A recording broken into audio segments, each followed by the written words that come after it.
So Ozzy is a graduate of the University of Michigan, Ann Arbor. She graduated with distinction, majoring in anthropology and Afro-American and African studies. She was born and raised in Detroit by way of Nigerian parentage. Currently, Ozzy is a health equity fellow with the California Endowment and Green Lining Institution in Los Angeles, California, where she is focusing on ways in which trauma in school-to-prison pipeline affect the health of Black and brown communities in the state of California.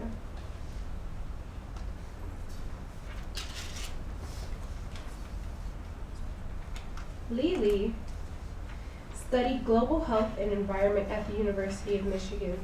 She was a program co-manager at Eco Girls, a nonprofit that engaged in young disadvantaged girls and their culture with environmentalism. Starting in September, she will be in Indonesia for 10 months to research HIV risk among domestic maids. And last, Melani here in the middle. Lily was the last one on this panel here, and Ozzy is all the way at the end. So Melani in the middle was born in Colombo, Sri Lanka, and grew up in Cincinnati, Ohio. She is a recent graduate of the University of Michigan, where she studied biomolecular science and linguistics with a minor in community action and social change. She will be returning to the University of Michigan next fall to pursue a master's in public health, focusing on health behavior and informatics. Her focus has been on women's health both in America and Sri Lanka. She hopes to one day become a doctor involved in the field of public health. During her spare time, she likes to sing, paint, and play piano. Please welcome our panelists. So just to give a little context to our second panel, there's a growing popularity among experiential learning among American college students, whether this be study abroad programs or community service. So here on this panel, they're going to be critiquing this manner in which Americans perceive as experience and how they conduct themselves abroad. So I'm going to hand it over to them now. Thank you, Candice. So my experience was being a research intern overseas. I did one in China and I did one in India before I ever did POA. And the fields that I did them in were medical anthropology and public health. And doing research is one of the many options, one of the many ways Americans can get themselves overseas. And to put this in context, the University of Michigan, where we're from, is a huge research powerhouse. So a lot of us undergrads have this pressure to do research. And to put this into a bigger context, for American researchers, the world is almost like this big research lab for us. People become research subjects, cities and entire countries become research sites. And one thing that I've learned while being in POA is that researchers are the big beneficiaries of this type of research. Of any type of research that we're doing when we study people and places, because it's the American researcher that gets the awards for the work that we've done. We're the ones who put it on our resume, and we're the ones who get the funding, and we're the ones who use that funding to go back or to hand out. And when I think about my two research internships and compare that to POA, I don't even know what there is to compare, because the focus has always been getting your research done and making sure that you can make some sort of publication afterwards. And another side for an American student, the other focus is having a good time or having a good adventure. And so even though there was a lot of rigorous research training and prep work, there was very little preparation for my personal or political journey through that time while I'm there. And So the reason why I picked China and India was a very personal reason. It was related to this issue I was having of identity. My mother's from Malaysia, but we're from a huge Chinese community in Malaysia. And there's also a really big Indian community in Malaysia as well. And I was trying to figure out, what does it mean to be Chinese? What does it mean to be Chinese and Malaysian and living alongside a huge Indian population, a Malay population? And I was also trying to figure out, what does it mean to be a colonized person living in the West and not living in the West? Because Malaysia is also a previous British colony. And so at POA gave me this theoretical framework for understanding my identity and what does it mean to enter a community that's potentially different from mine. And I use the word potentially because I'm talking about American students of color who might feel like they're returning to some sort of motherland. And I'm leaving the definition of motherland open, and I'm leaving open how many generations far removed we are from this potential motherland. Because I think for many students of color, when we go someplace that we could call a motherland, it's really traumatizing because we're working through a lot of different layers of our oppressive and privileged parts of our identity. And POA and Reading Furry has helped us confront our American privilege. And something that I've learned is that we just need to recognize, own, and reflect on our American privilege, even though we are a person of color in the United States. And then we have to act on that reflection that we've gone through. And simply recognize that because we're American, we are the beneficiaries of some sort of like oppressive system. And Nisha always reminds us that this truth, even though this truth is very painful and difficult, we shouldn't fill ourselves with all this self-hate and let it consume us. Nisha's always telling me that I'm extremely negative. So this has meant a lot to me, because sometimes when we dwell on the fact that we're these terrible Americans, we kind of forget that we have a lot to offer. And when we're overly negative, we kind of forget that there is a lot of work that we are able to do that others aren't able to do. And there's a lot of work that we should be doing.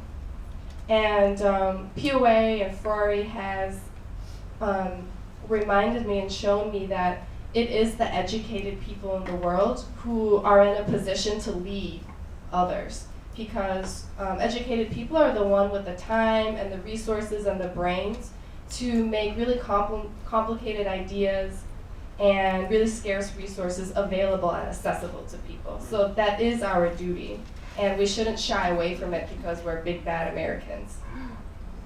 And so one last thing I want to say is that I've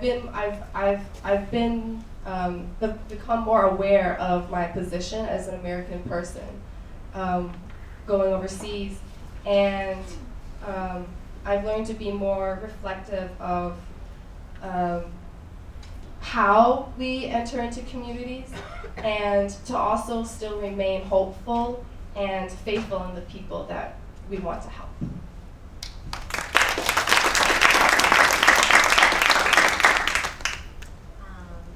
Hi, so once again, I'm Melani. So I was born in Colombo, Sri Lanka, and coming here and growing up here was very difficult for me at first because I didn't have much pride in my Sri Lankan culture.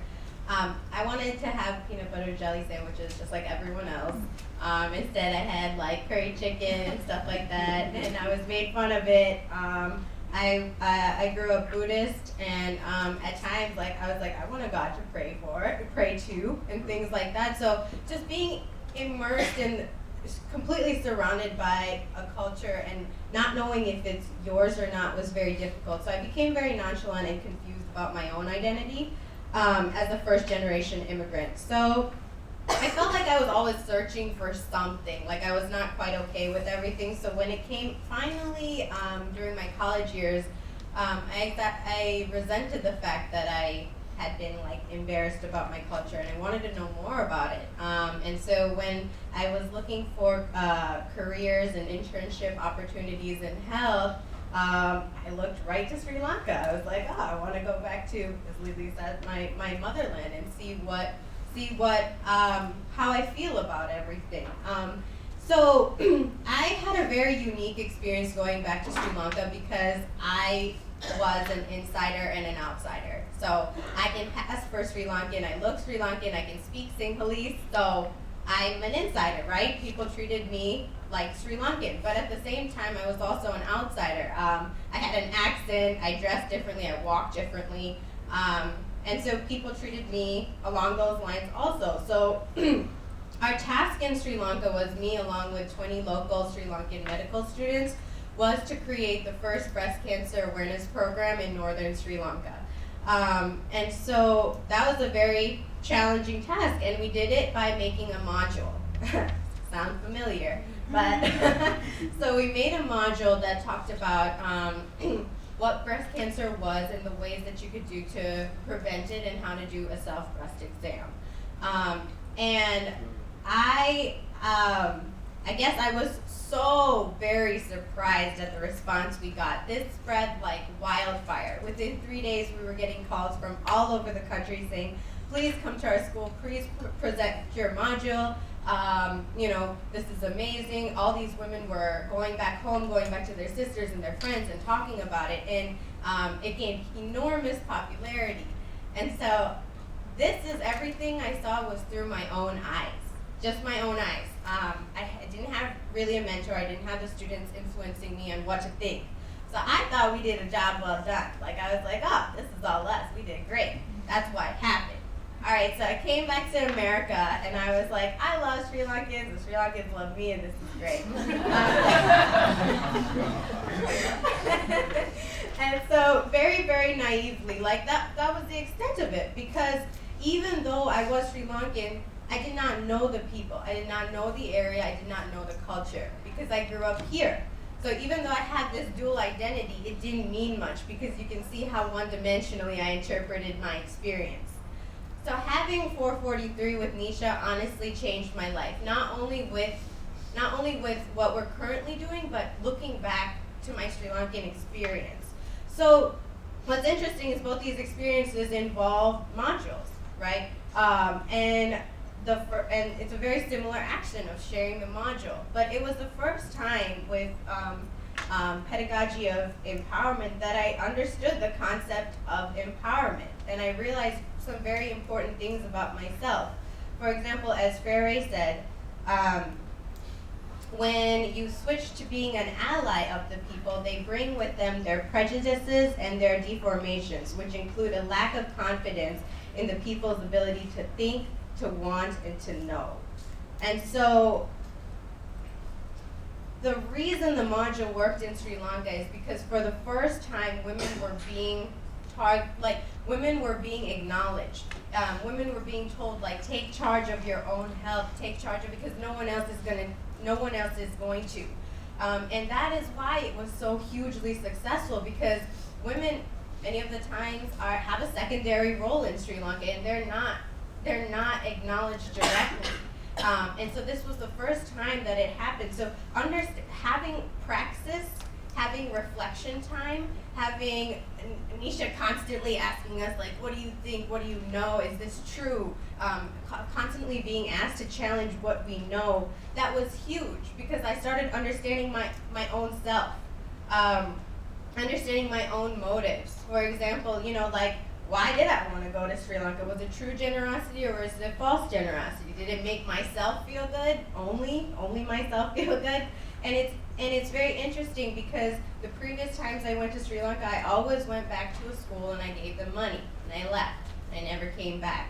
And through like through praxis and theory, it's just like I'm aware now of what true generosity means, and that means for people to extend their hands less and less. It means truly giving away information, teaching them, allowing them to be independent. So understanding the privilege that I have. And like Lily mentioned, not only understanding the privilege that you have, pay attention to it, be aware of it, and own it, and use it for the advantage of who you want to help. And so I think at the end of the day, POA is so special because Nisha somehow taught us how to be both insiders and outsiders, even though we weren't born, in South Africa. Honestly, POA did a better job of being an insider and an outsider than I did myself. And so this was through theory and praxis and understanding that, above all, trust between you and the people has to be there. And in order for trust to be there, you need to know your people, right? I learned to pay attention to everyone and everything. Like, the people are not the head of the university that I went to do the breast cancer program. The people were the drivers, the gardeners, the people who greeted me in front of the building. Those were the people of Sri Lanka that I had to pay attention to understand the culture, to understand and reflect on everything. So I'm very grateful for POA for everything it has done, and for the first time I feel okay of my identity as a first generation Sri Lankan American woman doing service learning in Sri Lanka, because now I know how to correctly approach the people. And as Freire says, that without a sense of identity, there can be no real struggle. Thank you.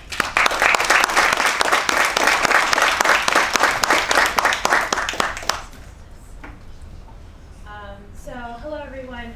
So again, my name is Ozzy, and before I start, I want to kind of group this discussion in a couple of tweets. So the following are tweets from writer and photographer Teju Cole's article, "The White Savior Industrial Complex," which was a critique of the Kony 2012 project and invisible children in Uganda.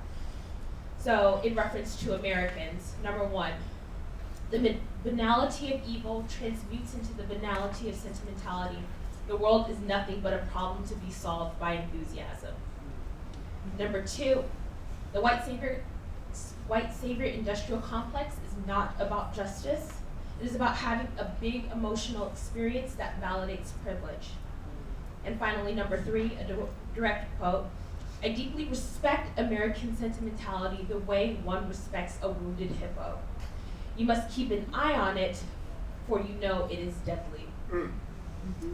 Voluntourism industry is a booming one, especially among university students and young adults. Seen as altruistic vacations, voluntourism groups are composed of idealistic, privileged volunteers who most times, occupy higher socioeconomic statuses than those that they're helping. Voluntourists, as they're referred to, are able to combine exotic adventures with volunteer opportunities with disadvantaged or poverty-stricken communities by volunteering at orphanages, building infrastructure such as schools and homes for the folks in the community, and teaching English. Voluntourism preoccupies itself more with providing an experience to the person who's doing the volunteering rather than the actual needs and concerns of the community. When entering physical communities, understandings of poverty and disadvantaged areas comes in the form of small visual snapshots, one through the eyes of the volunteers themselves, or through pictures and photos shown prior to their work. Under this practice, countries become devout of history, of culture, and of custom. The continent of Africa, for example, which is a very popular spot for voluntourism, soon becomes the following. One, a country. Phrases like, "I went to Africa," or "Come to Africa, India, China." Africa soon becomes a country. Or, Africa made me a better place, or better person, which become commonplace phrases. And number two, the people, especially the children, become nameless black faces whose images are posted all over social media sites for the world to see, for only likes and no critique of why this picture was taken without their permission. Superficial relationships between volunteerists and the communities put volunteerists in the position of being the benevolent giver, and the community is seen as a desperate entity unable to help themselves and grateful for any help that is given to them. Knowledge exchanges go only in one direction, and the volunteerists or Westerners who are doing this job become the person who benefits the most. So in terms of POA, what I've learned and my biggest takeaway from POA comes in the form of what does it mean to be in community with people. According to Paul Freire, a real humanist can be identified more by his trust in the people, which engages him in their struggles, than by 1,000 actions in their favor without that trust. Community is ultimately rooted in humility, respect, trust, and ultimately this radical love of people and community. I, as an American, learned to be second. Everything I do is secondary to the needs of the community. This allows us to see the humanity in the people that we work with. POA is critical, yet it has heart. When we come either to South Africa, or in my case, when I went to Jamaica in 2013, we must learn the history of the people through their eyes. And so I came to love, for example, Kingston, because it became a place of possibility. Not just because I saw black people who were doctors, lawyers, and engineers, because that's the only career track for Nigerians, but I got to see, you laugh because you know it's true. I got to see the faces of artists, black artists such as Barrington Watson, who paints these beautiful photos of black women all over his house. I got to see women who looked like me. Or Dr. Donna McFarlane, who left home to only come back to Jamaica to run the Marcus Garvey Center in the middle of downtown Kingston. So we must see our collective humanity as we struggle against inequality.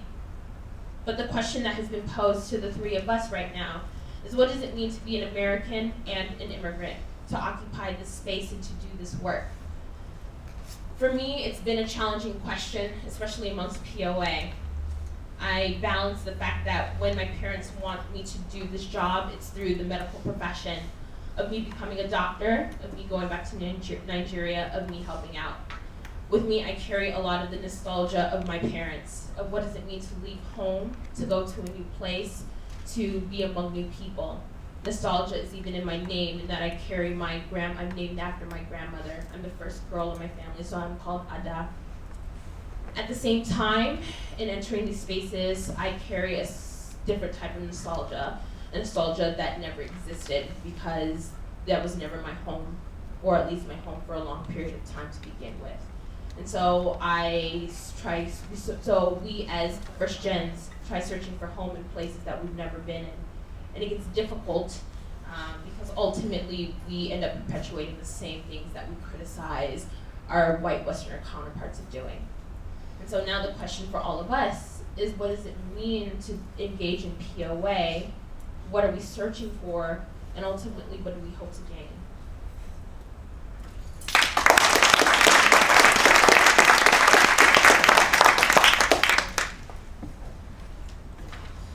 I would like to thank our panelists for sharing today, and now I would like to open up the floor for questions. Specifically, they talked about praxis, putting theory into practice, as people who in America would be identified as immigrants, but they're actually American and identify themselves with being American, and how they balance this world. So I want to kind of open up the floor for questions regarding this. Hello, I'm Laverne Samuels.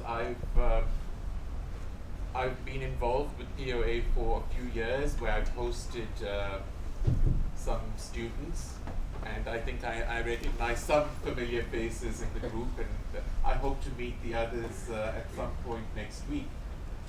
I want to make a few comments, and then perhaps the panelists can comment on it as well. And the first is to analyze the term service learning, and for us to decide who is learning and who is being served. And I think if we look at it carefully, you'll find that in true service learning, there's learning on both sides. And for that to be effective service learning, that in fact should be the case. And in terms of who is being served, it really ought to also have that balance. The person who is the volunteer gains something out of it, and the community that is supposed to be served actually serves that purpose of providing that learning, that enriching experience. And so I move on to what I call the transformative potential of service learning. And I think it's a really important aspect for us to look at, because I think service learning is able to do this in ways that few other forms of learning are able to transform a community, in other words, to leave a footprint behind, and to transform oneself in what I call the take-home gifts. I'm doing a big research project at the moment, and I call it take-home gifts and footprints. The footprint that you leave in that community and the take-home gifts that you take with you. And then I want to move on to the aspect of activism. I think it is unfortunately a dying concept in many parts of the world. The ability to believe in something strongly enough and then to act on it. And I think in generations where we've had a strong sense of activism, we've also had change, positive change. We've had communities standing together in making a difference, and I've seen a decline in activism over the years, and I think POA is a program that actually reinvigorates or gives life to activism once again, and to develop that sense of activism. And I really want to call it sustained activism, because it's the start of igniting activism that hopefully you will carry for the rest of your life. And then the issue of leadership and the development of leadership, which I find one of the greatest challenges in the world at the moment. And people obviously, when you talk of leadership, think of political leadership and they think of business leadership. And yes, we do need great political leaders like we've had in this country, Mandela and Mahatma Gandhi and Tutu, and we've had great business leaders. But it's about creating a cadre of leadership in the different spheres of society and the different leaders of society, so that school principal becomes a leader in that community, where a teacher becomes a leader, where a social worker becomes a leader, and that those cadres of leaders in the different spheres and levels of society together make that collective positive change. And then I think the most important thing for me about POA is that it is not about achieving your credits, or the focus is not about achieving your credits and achieving the outcomes of the course. It's really about making a contribution to the broader human project and starting that contribution and seeing how you can continue that contribution in the professional life that you choose to take on.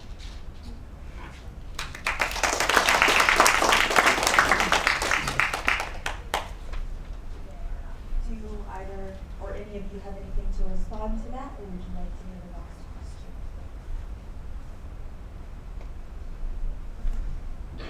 question? I'll say a little bit something about activism and leadership. These are things that we've talked about endlessly in Nisha's office. But I think when you said that activism was on the decline, I think on a university campus, activism is a big buzzword right now, and everyone's an activist.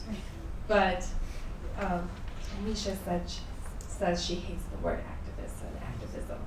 And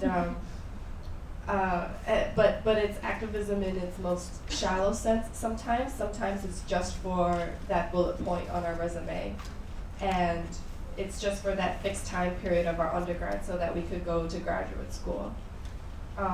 And there needs to be a real assessment of what is sustainable activism. And I think in terms of leadership, we're constantly talking about being a leader in the United States. And I think perhaps for Americans, it's harder for us to learn how to follow a leader. And what does that mean to come together and be become a community and choose a leader for ourselves, because that in itself is equally as important as being a leader. We have time for one more question or response.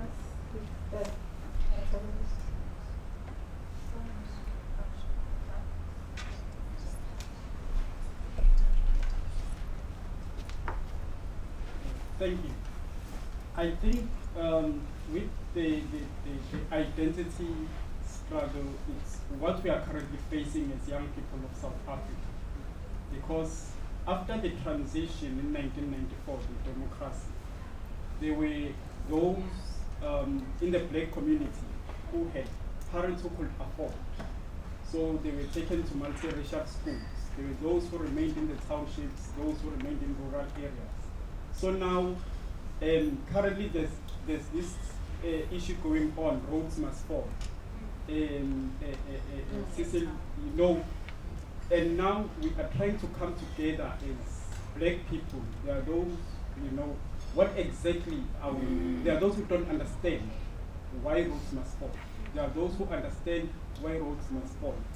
And it's an identity crisis of who are we and what have we been doing for the past 21 years. And now we are also trying to forge the identity with all these other races. Am I really South African?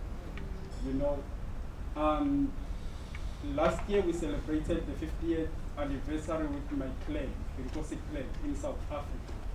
So, and with these xenophobic attacks, should I also be going back to Swaziland, And I really, as South African, I've been questioning my father as to who am I?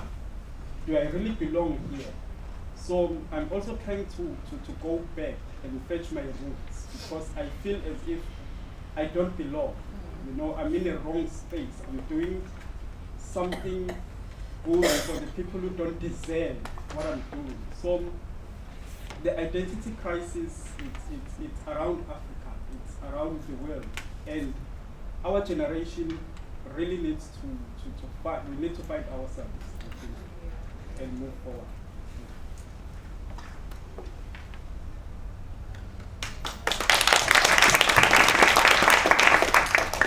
Yeah, I think for me, that's been the question being here in South Africa. The question of, do I have the right to call myself an African? And I haven't been on this continent since I was a little kid. So this is my first time. And the fact that I didn't go back to Nigeria to come back, I came to South Africa to come back. And so I think that's been the most difficult challenge in telling people that I'm Nigerian, because it doesn't feel right, it doesn't sit right with me. I think to the point of identity, I've noticed that I've been watching like the Black Lives Matter movement happen in the States, and the biggest thing that Patrisse Cullors, who's one of the co-founders, says is that we are the ones we've been waiting for. And I remember in Los Angeles asking her, well, how do you even get to that conclusion? She said, I had to fake it till I made it. I had to find pride in my identity as a Black person, as an African American, as whatever, and find the worthiness of that, because who's to tell me that this is not mine to claim? I'm a carrier of this history, and I don't know. It's still a struggle. I don't have the answer. I'm still trying to uncarve that too. That's a lot of vulnerability for me to even do. But I think it's the idea that we have this right to claim it, and we have to interrogate the fact that even us as Americans, we still have the American identity. I don't know if this is actually helping this conversation, but yeah. Okay, thank you. Sorry, we're short on time, and so, okay, so we're gonna take one more question? Or two more questions, okay. So,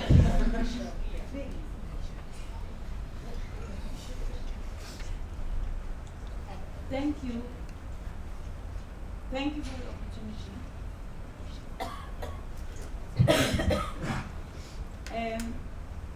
The one, I have a comment, and I thought it's important enough to add, because I want to congratulate those of you who chose to go back for whatever reason, because there are so many people who live in the closet and do not even disclose that they are Sri Lankan, that they have Chinese, that they have Nigerian.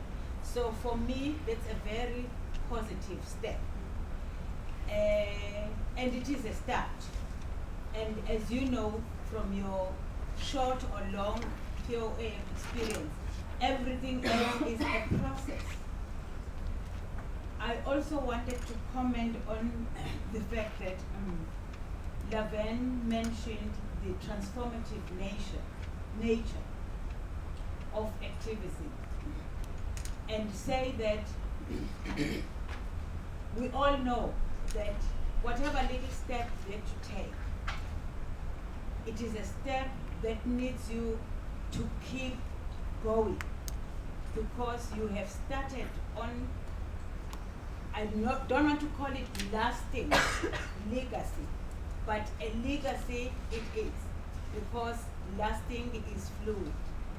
The flow keeps changing, but what is common about POA and such programs and such activities and such activism, if I may call it that, is the fact that people are out there, they are breaking new grounds, and they are writing new scripts that are going to change. But the important thing is they were there and they stood up to be counted. Thank you.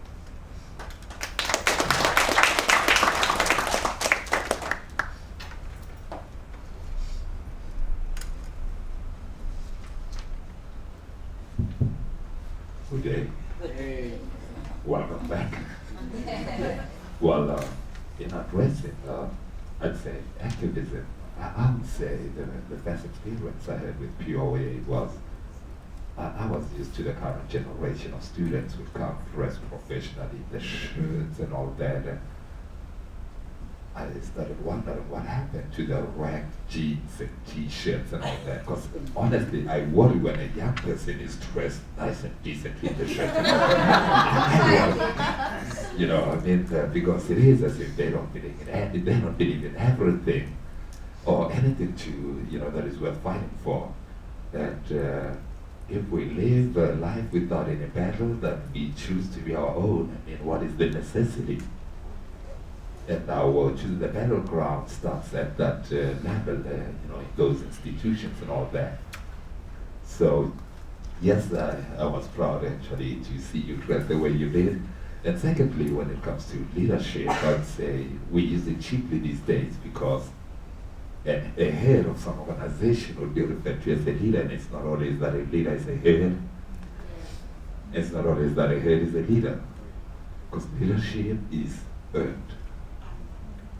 As far as identity is concerned, I believe that individually we have to forge and find our own identity, so that we are the ones who define the world that we exist in.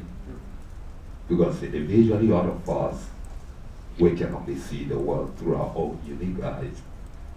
And so if you wish to follow to the letter what has been prescribed by others to be of a particular tribe, of a particular community and all that, it constantly evolves. When you get the best bit, it has evolved to something else. Rather, when you find your own individual identity, and then you can define what it means. And as a result, you can offer what you have discovered within yourself. Thanks.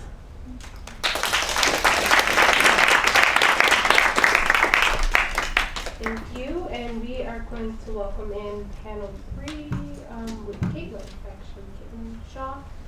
And